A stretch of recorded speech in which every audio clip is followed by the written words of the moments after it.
नाज़रीन, फलस्तीनी रेजिस्टेंस की जानिब से जबालिया के अंदर एक अनप्रेसिडेंटेड स्केल का हमला किया गया, घात लगाया गया, जिसने इजरायली फौज को कुचल कर रख दिया और हिला कर रख दिया। और फलस्तीनी रेजिस्टेंस ने एक अनबिलीवेबल कैपेबिलिटीज का मुजाहरा किया।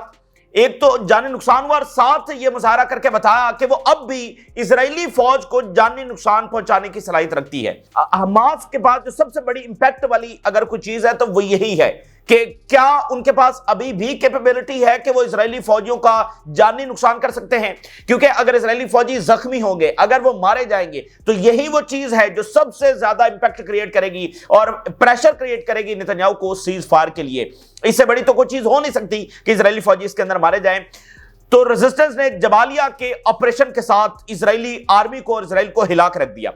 अब नाज़रीन, बहुत बड़ी खबर आपके साथ शेयर कर रहे हैं कि शुजाया के अंदर रेजिस्टेंस ने उसी स्केल का एक और बहुत बड़ा ऑपरेशन कर दिया है, जिसमें अनप्रेसिडेंटेड स्केल के ऊपर अपनी कैपेबिलिटीज का मुजाहरा किया गया है, जिसके अंदर इजरायली फौजियों को जानी नुकसान पहुंचाया गया है।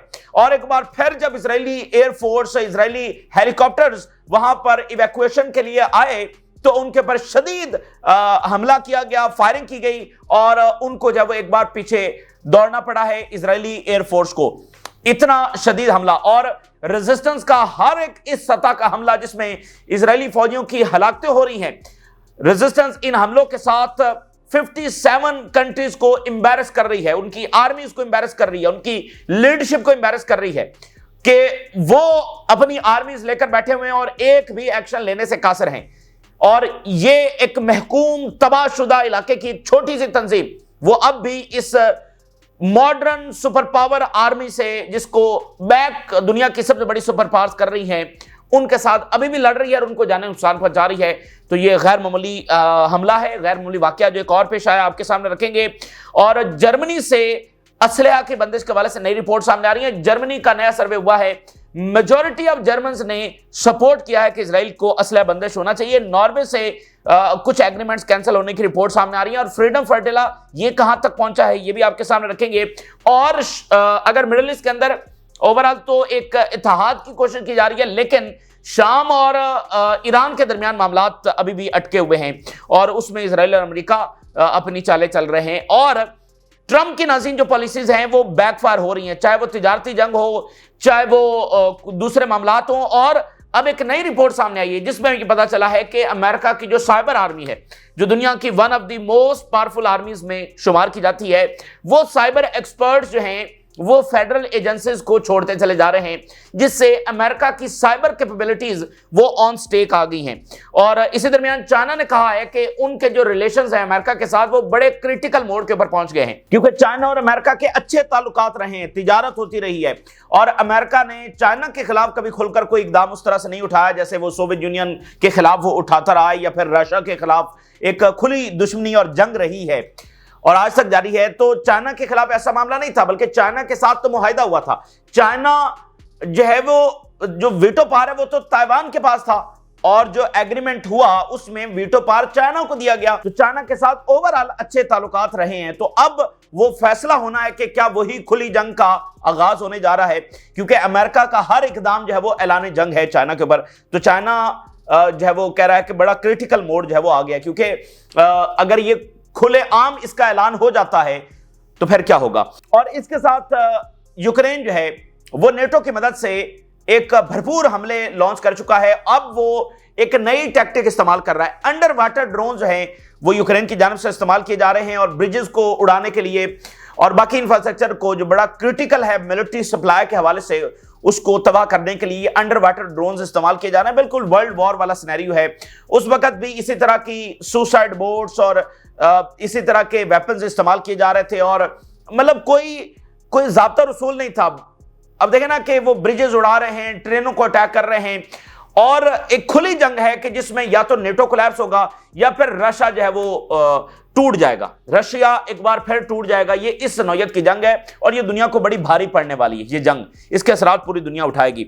और इसी दरमियान नेटो को एक झटका ये लगा है कि पोलैंड के अंदर जो बड़ा इस वक्त इंपॉर्टेंट कंट्री है नेटो का, वहां पर नेटो जो है वो एक्सरसाइजेस भी कर रही है और बॉर्डर स्टेट है।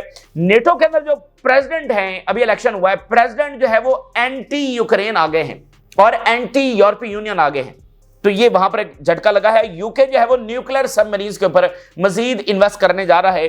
तो तमाम सूरत हाल आपके सामने रखेंगे। सबसे पहले जो अनप्रेसिडेंटेड स्केल का ऑपरेशन फलस्तीनी रेजिस्टेंस की जानिब से किया गया है वो आपके सामने रखेंगे। एक एक इजरायली फौजी का मरना, एक एक इजरायली फौजी का जख्मी होना, ये बहुत ही बड़ी बात है, क्योंकि 20 महीने इस जंग को आए हैं, जो कि एक फुल फ्लैज जेनोसाइड है, दुनिया की फर्स्ट लाइव स्ट्रीम जेनोसाइड है, और जिसमें हमास को हराने के लिए इजराइल ने क्या तरीका है जो इस्तेमाल नहीं किया।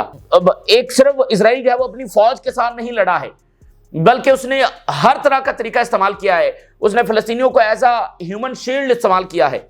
उसने एड को रोक कर हमास को हराने की कोशिश की है, जो किसी भी मॉडर्न वॉर के अंदर ऐसा नहीं हुआ और कभी ऐसा होता भी नहीं है।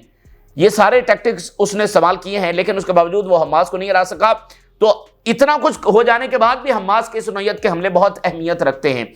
तो शुजाया के अंदर इजरायली फौजी मारे गए 5 से 7 तादाद हो सकती है, और हेलीकॉप्टर जो है वो 3 हेलीकॉप्टर वहां पर भेजे गए हैं, और वहां पर भी क्लैशेस जो है वो जारी हैं, और उनको हॉस्पिटल में ट्रांसफर करने की इस वक्त कोशिश की जा रही है। और एयरफोर्स जो है वो कवर दे रही है ताकि इवैक्यूएशन हो जाए। और नेतन्याहू का फौरी बयान जारी हुआ है, क्योंकि प्रेशर और बढ़ेगा इन वाकयात से। कल भी वाकया हो गया, आज भी ये बड़ा वाकया हो गया। Netanyahu message after death of IDF soldiers in Gaza, we are advancing carefully. और ये फैमिलीज को पैगाम दे रहा है कि तुम्हारे जो सन हैं are not fallen in vain, they died in a just war. वो बड़ी जस्ट वॉर जो हम लड़ रहे हैं उसमें ये मारे गए हैं टू डिफीट हमास, और ये जाया नहीं होगा, ये वो सारी बातें। तो इसके अल्फाज हैं वो अपने आप में एक शिकस्त का और प्रेशर का मुंह बोलता सबूत है कि फैमिलीज को वो बता रहा है कि जंग के अंदर फिर फौजी तो मारे ही जाते हैं, लेकिन हम लड़ रहे हैं और हम फलाना कर रहे हैं।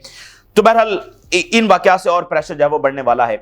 और हर इस हमले से जो रेजिस्टेंस है वो उन आर्मीज को, 57 कंट्रीज की आर्मीज को एम्बैरस करती है, जो इतनी बड़ी वॉर मशीनरी खरीद कर बैठे हुए हैं, इतना बड़ा असलहा खरीद कर बैठे हुए हैं।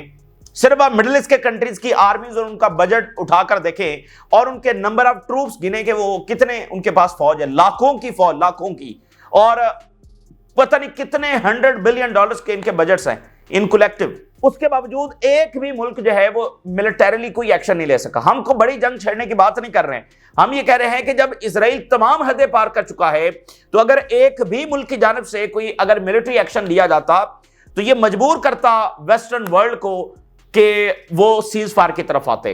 क्योंकि जब एक मुल्क हमला करेगा या कोई मिलिट्री एक्टिविटी करेगा तो उनको खतरा होगा कि भाई ये जंग तो बहुत बड़ी छिड़ने वाली है, आलमी जंग छिड़ जाएगी, तो वो जरूर प्रेशराइज होंगे और जंगबंदी की तरफ आएंगे। इस वक्त अगर उनको कोई प्रेशर है तो वो सिर्फ एक डिप्लोमेटिक प्रेशर है, मिलिटरीली तो कोई प्रेशर नहीं है।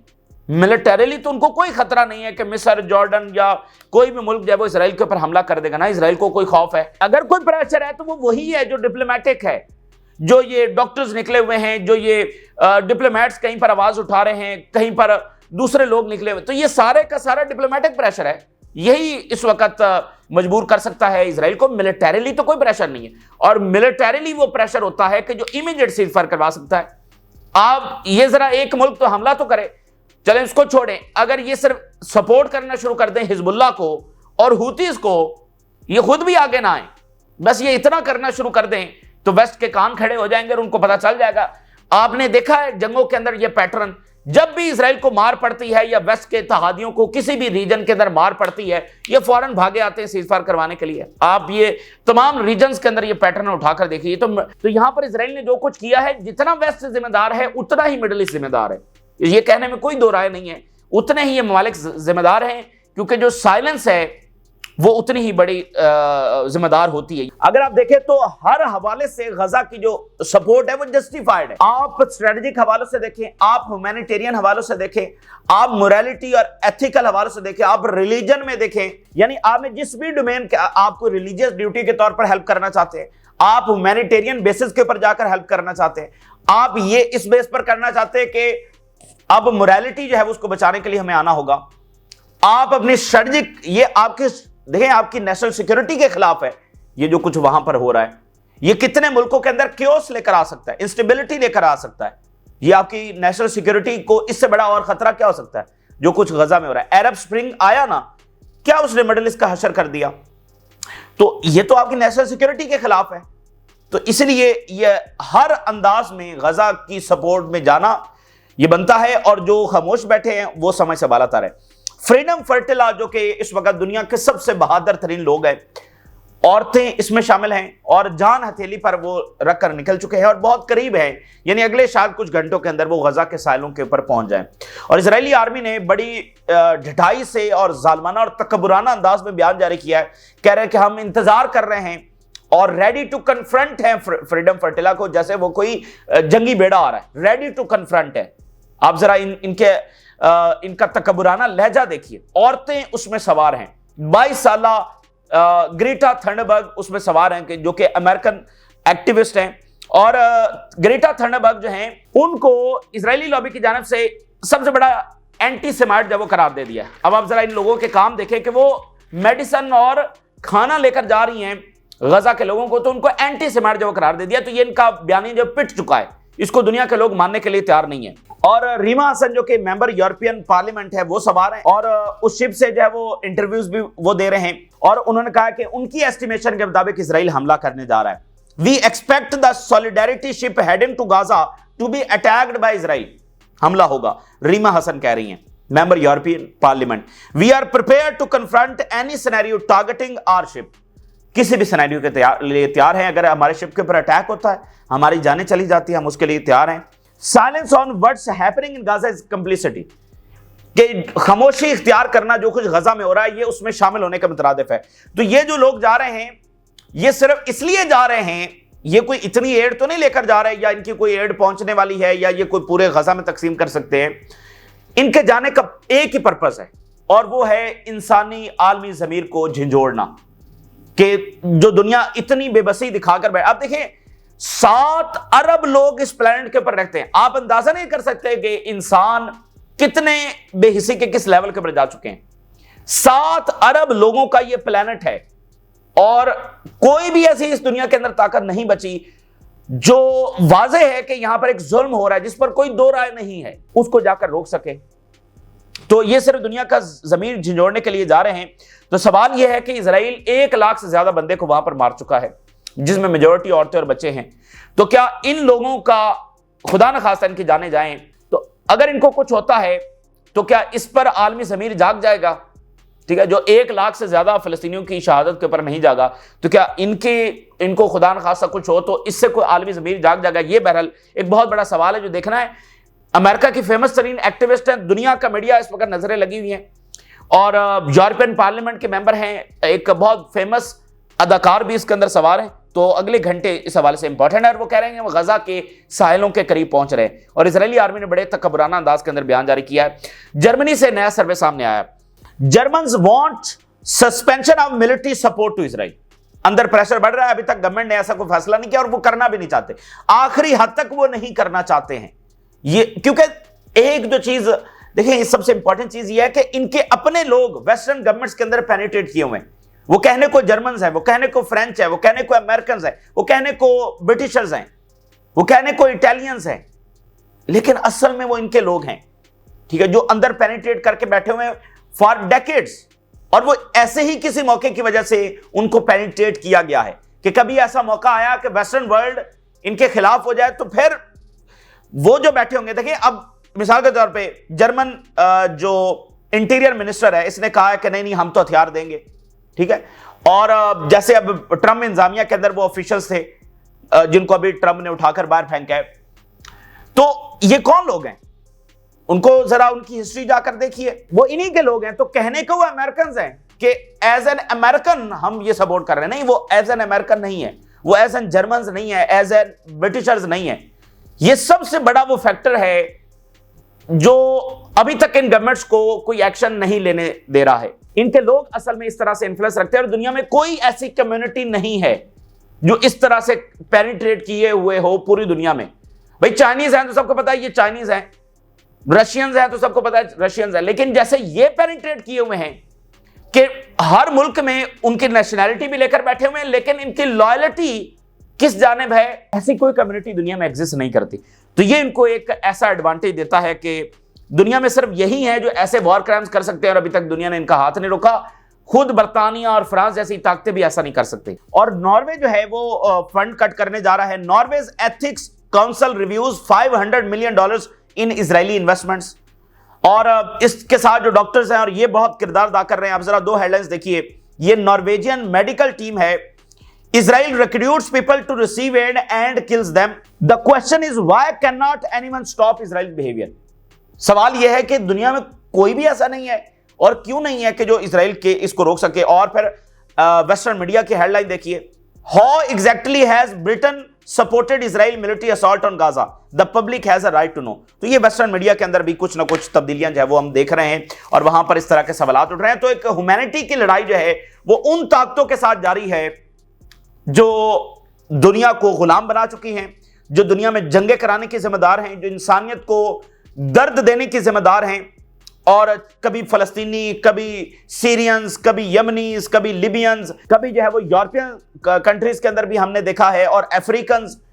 तो उन ताकतों के साथ आम इंसानों की जंग है जो गवर्नमेंट्स के ऊपर जो ताकतें कब्जा कर चुकी हैं, इन्फ्लुएंस कर चुकी हैं, जिनके हाथ में दुनिया की दौलत है, जिनके हाथ के अंदर दुनिया का इक्तदार है, वो तमाम दुनिया की गवर्नमेंट्स के ऊपर अपना इन्फ्लुएंस रखते हैं। तो ये उनके खिलाफ इंसानियत की लड़ाई है। देखते हैं इंसानियत इसमें निजात हासिल करती है या नहीं करती। गजा की जंग ने इस बात को बिल्कुल वाज़ेह कर दिया है कि वो ताकतें कुछ हैं जो दुनिया को कंट्रोल किए हुए हैं। उनके लिए ह्यूमन राइट्स, उनके लिए जंगें, फसाद, ये कुछ मैटर नहीं करता और उनका काम ही यही है। इसी से उनकी दौलत जो वो बढ़ती है, इसी से उनका इक़्तिदार जो वो कायम रहता है। और इस बात को पुतिन ने भी कंफर्म किया है कुछ ऐसी ताकतों के बारे में, यानी ये कोई हम हवा के अंदर बातें नहीं कर रहे हैं। इसी दरमियान अल-शरा और ईरान के मामलात कुछ खराब हैं, क्योंकि अल-शरा ने जो बयान दिया है कल, वो बड़ा ही अजीब बयान है। और अल-कायदा का ये मेंबर था और अमेरिका ने इसको सपोर्ट किया, इजराइल इसको सपोर्ट करता रहा है, तो पेंट कोड भी इसको पहना दिया है, सारा कुछ कर दिया है। लेकिन अंदर अंदर से ना वो अल-कायदा और अल-नुसरा और दाइश जो है ना, उसका रंग भी इसके अंदर अंदर जब नजर आता है। तो इसने कल बयान दिया है कि Israel and we have common enemies. ये दुनिया में शायद इस वक्त कोई बयान दे सके, और ये हमसाया मुल्क, इस्लामी मुल्क, और ये बयान दे रहा है कि इजराइल और हमारे एनिमीज कॉमन हैं और हम मिलकर चलेंगे। और ये इस तरह की इसने बातें की है। तो इजराइल तो उसका सबसे बड़ा दुश्मन मिडिल ईस्ट में कौन है? ना टर्की है, ना सऊदी अरेबिया, ना जॉर्डन है, ना इजिप्ट है, ना लेबनान है, ना इराक है, ना यूएई, और कोई गल्फ नहीं है, एक ही मुल्क है ईरान। तो इसने ये बयान जारी कर दिया है। उसके बाद ईरानी मीडिया क्या लिख रहा है? From player to puppet, how the US is reshaping HTS run Syria to serve Israeli interest. ये जनाब आज ईरानी मीडिया ने छाप दिया है। और सीरिया का एक मुआहदा होने जा रहा है $7 बिलियन का, एनर्जी के हवाले से कतर, टर्की और यूएस फर्म्स के साथ। अब देखें ना, अमेरिका कितना पारसा बन गया है और सारा मलबा डाल दिया गया बशार अल-असद के ऊपर, और अमेरिका पारसा बन गया, और उन्हीं की गवर्नमेंट आ गई। अभी उनका एम्बेसी भी खुल गई है और वो बड़े अच्छे अंदाज में जनाब हम तो सीरिया की मदद कर रहे हैं, फलाना कर रहे हैं। तो बहरहाल ये बड़ी ताकतों का खेल है जो चलता रहता है। अच्छा, ट्रंप की नाज़रीन जो पॉलिसीज हैं वो बैकफायर हो रही हैं। और जैसे यूनिवर्सिटीज में हमने देखा, पूरी रिपोर्ट हमने आपके सामने रखी कि अमेरिकन एम्पायर को यूनिवर्सिटीज के खिलाफ वॉर जो है वो कैसा नुकसान पहुंचा रही है। एक और आज बड़ी इंपॉर्टेंट रिपोर्ट दी है अमेरिकन मीडिया ने। जो अमेरिका की साइबर फोर्स है, बहुत ताकतवर तगड़ी साइबर फोर्स है, वो जनाब उसके जो एक्सपर्ट्स हैं वो लीव कर रहे हैं, और इतनी बड़ी तादाद के अंदर लीव कर गए हैं ऑलरेडी कि वो हैरान कुन है। Exclusive, 1/3 of the top US cyber force has left since Trump took office. Trump के आने के बाद 1/3 छोड़ गया है। ये 3000 के करीब जो है इनके एक्सपर्ट्स हैं फेडरल एजेंसी के अंदर। 3000 बहुत होते हैं साइबर फोर्सेस जो हैं, तो 3000 के करीब थे, जिसमें से 1000 से ज्यादा छोड़ गए। ये हाईएस्ट एवर नंबर है ये फेडरल एजेंसी के अंदर। सबसे काबिल तरीन लोग और एक्सपर्ट वो जनाब छोड़ गए हैं। और रिपोर्ट में वो लिख रहे हैं कि इसमें बिगर पिक्चर क्या है। बिगर पिक्चर ये है कि वो कह रहे हैं कि अमेरिका इंक्रीज करने जा रहा है अपने साइबर अटैक्स ऑन चाइना। तो सिमिलर अटैक्स चाइना भी करेगा अमेरिका के ऊपर, लेकिन चूंकि यहां से तो सारी गड़बड़ हो गई है, तो जो चाइनीज अटैक होंगे, अब सबसे बड़ा सवाल ये उठ गया है कि क्या अमेरिका उन साइबर अटैक्स को डिफेंड कर सकेगा, क्योंकि उसकी अपनी जो साइबर आर्मी है वो हिलकर रह गई है। Cyber security experts fear that with a similar cyber defense agency the country will not have the resources needed to protect the homeland। चूंकि हमारी तो पूरी फोर्स ही दरम बरम हो गई है, तो जब चाइनीज अटैक करेंगे जवाब में, तो फिर हमारे पास वो ताकत नहीं होगी कि हम उनको रिस्पॉन्ड कर सकें और डिफेंड कर सकें। तो ये अमेरिका के अंदर बहुत सारा क्योस है।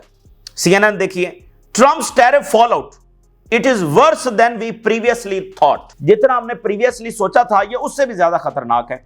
तो ये मामला यहां पर हो गया है। और यूक्रेन जो है वो नए टैक्टिक्स, नए ऑपरेशंस, नए वेपन्स और वो सारा इस्तेमाल कर रहा है। और नेटो पूरी तरह से हमलावर हो चुका है रशिया के ऊपर। और अंडर वाटर ड्रोन्स इस्तेमाल किए जा रहे हैं ब्रिजेस को उड़ाने के लिए और बाकी जो इंफ्रास्ट्रक्चर है उसको हिट करने के लिए। और वही वर्ल्ड वॉर 2 वाला एक सिनेरियो, उसमें भी इसी तरह की बोट्स भी इस्तेमाल की जाती थी। यू बोट्स बड़ी फेमस थी जर्मन्स की। तो बहरहाल एक बड़ी लड़ाई वहां पर जारी है। और इसके अलावा UK to build new attack submarines and ramp up war fighting readiness with an eye on Russia, CNN report कर रहा है। तो रशिया को सामने रखते हुए नेटो, बर्तानिया, फ्रांस, ये सारे अपनी ताकत जो है वो बढ़ाते चले जा रहे हैं। इसी दरमियान यूरोप के हवाले से सवाल यह है कि क्या उसकी इकोनॉमी अफोर्ड कर लेगी इस जंग को। दूसरी बात यह कि यूरोप के अंदर क्योस बढ़ रहा है और उनकी गवर्नमेंट जो है ना वो टर्मोइल की शिकार हो रही है। एक तरफ ये गजा के हवाले से प्रोटेस्ट है, वहां पर इकोनॉमीज की वजह से, महंगाई की वजह से बहुत सारे इश्यूज हैं कि गवर्नमेंट्स प्रेशराइज हैं। अब नेदरलैंड की गवर्नमेंट गिर गई है, नेदरलैंड। और इमिग्रेशन वहां पर बहुत बड़ा इशू, रेफ्यूजीज बहुत बड़ा इशू बन रहा है हर गवर्नमेंट के लिए। तो नेदरलैंड की जो गवर्नमेंट है वो गिर गई है, बहुत इंपॉर्टेंट तरीन कंट्री है। और पोलैंड के अंदर क्या हुआ है, पोलैंड के अंदर नाज़ी जो प्रेसिडेंट हैं वो इलेक्ट हो गए हैं, जो राइट विंगर है और एंटी यूक्रेन है, एंटी यूरोपीय यूनियन है, जंगों के खिलाफ है, इमिग्रेशन के खिलाफ है। CNN जरा रिपोर्ट देखिए, Narvoski wins Polish presidential elections, setting stage for more clashes with PM Tusk. Polish Prime Minister seeks confidence vote after nationalist elected president. जो बाकी यूरोपियन कंट्रीज हैं उसमें पावर या तो प्रेसिडेंट के पास होती है जैसे मैक्रोन है, या फिर प्राइम मिनिस्टर के पास होती है जैसे ब्रिटेन के प्राइम मिनिस्टर हैं। लेकिन जो पोलैंड का सिस्टम है वो सबसे डिफरेंट है। उसमें प्राइम मिनिस्टर के पास भी पावर है और प्रेसिडेंट के पास भी अच्छी खासी पावर है कि वो किसी बड़े बिल को रोक भी सकता है, वो फॉरेन पॉलिसी को भी वीटो कर सकता है। तो ये एंटी यूक्रेन है, इस वॉर के खिलाफ है, एंटी इमिग्रेशन है, एंटी यूरोपीय यूनियन है। तो जो प्राइम मिनिस्टर हैं वो तो जंग के हिमायती हैं, यानी ये बिल्कुल आमने सामने आ गए हैं। और इसमें एक और बड़ा अहम पहलू है और वो ये है कि ये प्रो ट्रंप है और ये कुछ ही दिन पहले ट्रंप के साथ मुलाकात करके आए हैं। और जब ये इलेक्शन हो रहा था तो अमेरिकन हाई ऑफिशियल्स ने, उनकी होमलैंड सिक्योरिटी के हेड ने ओपनली इनकी हिमायत भी की कि इनको जो है वो जीतना चाहिए। और इन्होंने नारा लगाया है कि we will save the Poland. और वही मतलब ट्रंप वाला जो एक आइडियोलॉजी है और एंटी इमिग्रेशन, ट्रंप ने कहा कि हम अमेरिका को बचाएंगे और मेक अमेरिका ग्रेट है, तो इनका भी वही मामला है। तो पोलैंड के अंदर टक्कर और रोमानिया के इलेक्शन वहीं अटके हुए हैं और अब नेदरलैंड की गवर्नमेंट गिर गई है।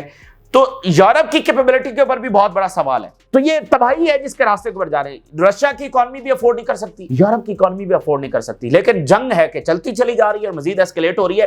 तो ये तबाही है सिर्फ। और न्यूक्लियर वॉर में तो वैसे भी तो हो सकता है कि इसका सबसे बड़ा विनर चाइना हो, ठीक है ना। जैसे यहां पर जंगें हुई तो उसका सबसे बड़ा विनर जो है वो अमेरिका था, क्योंकि यूरोप ड्रेन हो गया, तबाह हो गया। तो अमेरिका ने पहले असलिया बेचकर पैसा कमाया, फिर रिकंस्ट्रक्शन के जरिए पैसा कमाया। तो चाइना पर देखें, उसने अपने आपको साइड पे रखा हुआ है, जंगों से साइड पे रखा हुआ है। ताइवान में भी उसको बहुत प्रवोक करने की कोशिश की जा रही है, शायद वो कभी हमला कर भी दे, खतरात तो हैं, लेकिन आखिरी हद तक नहीं करेगा, क्योंकि चाइना जो है वो जंगे नहीं चाहता। तो अगर ये ड्रैग होते गए, अमेरिकन मिडिल ईस्ट में ड्रैग हो गए, यूरोप के अंदर ड्रैग हो गए, यूरोपियंस खुद ड्रैग हो गए, तो ये आपस में एक दूसरे को मारते रहेंगे, आपस में लड़ते रहेंगे, तबाही होती रहेगी, चाइना राज करता रहेगा। तो बहरहाल ये इस वक्त की सूरत हाल है जो आपके साथ शेयर की। आपने राज रोगा करें, इजाजत दीजिए, अल्लाह हाफिज।